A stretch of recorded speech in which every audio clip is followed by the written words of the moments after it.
Рахмат, Дастан Далбаевич, бұл бізде абдан жомоқтоғдай нәрселер бар атат да.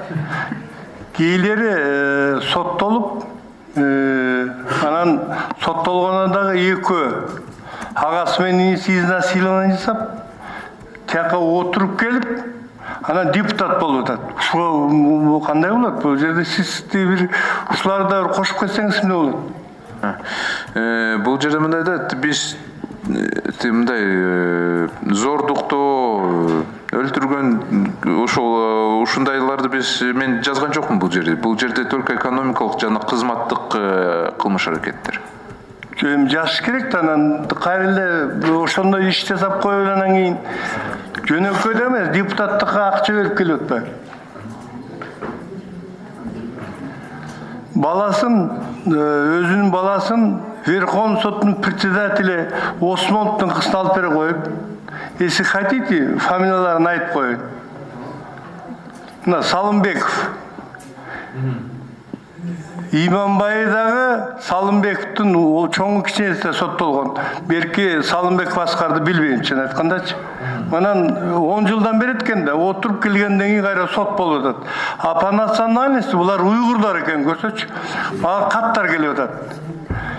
Ушуга кандай деп ойлойсуз? Ушуларда кириш керек го дейм. Мындан кийин дагы алардын балдары бар. Конечно, ошондой чоң кылмыш кылса, же киши өлтүрсө, зордуктоолорго групповой катышса, ошолорго да ченем коюш керек го дейм. Алар биздин арабызда депутат болуп закон чыгарып жүрсө, эртең сиз айткандай изнасилование болсо кандай чыгарат алар?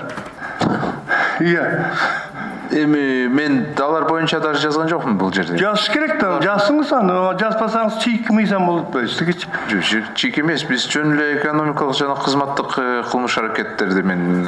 Муну да кошуп койбойбуз, баарын кошуп, мындай шашпай отуруп көп убакыт бар экен. Колдоп берели. Дастан, мындай да, чын айткандачы, азыр бардыгы порядок болуш керек, өдө төмөн болуш керек деп. Кейлери жөндөн күнөөлөр жок, соттолуп кетип атат.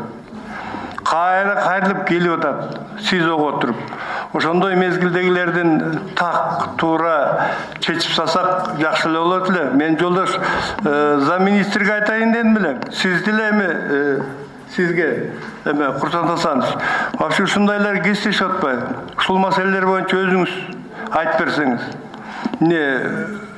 Кыргызстарда мындай болбойт, өзү негизчи изнасилование болгондо бирөө эле болот. А уйгурларда 2-ден 3-тен кете берет экен да. Сиз ушундайда кабылдыңыз беле, айтып берсеңиз? Урматтуу Камчы Жолдошбаевич, бул мен биринчиден бул немени биринчи угуп отурамбы мындай немени азыр. Эгерде зордуктоо бул өтө оор кылмыштарга кирет өзү. Негизинен. Карап көрөйлү. Мен башка сиз айтып жаткан фигуранттар боюнча менде эч кандай маалымат жок. Эми сиз иштеп жүрөсүз, кандай? Оор экенин биз деле билип атабыз анчы. Мушташып кеткен жакшы андан көрөчү. Сиздин оюңуз чисто мына генеральский, ушу жерде действующий азыр иштеп атасыз, так иштеп жүрөсүз. Аны өзүңүздүн оюңузду айтпасаңыз кандай болот? Оюм мыйзам бардыгына бирдей болуш керек да. Анан эгерде факты такталган болсо, мыйзам негизинде жооп бериш керек. Ал ким болбосун.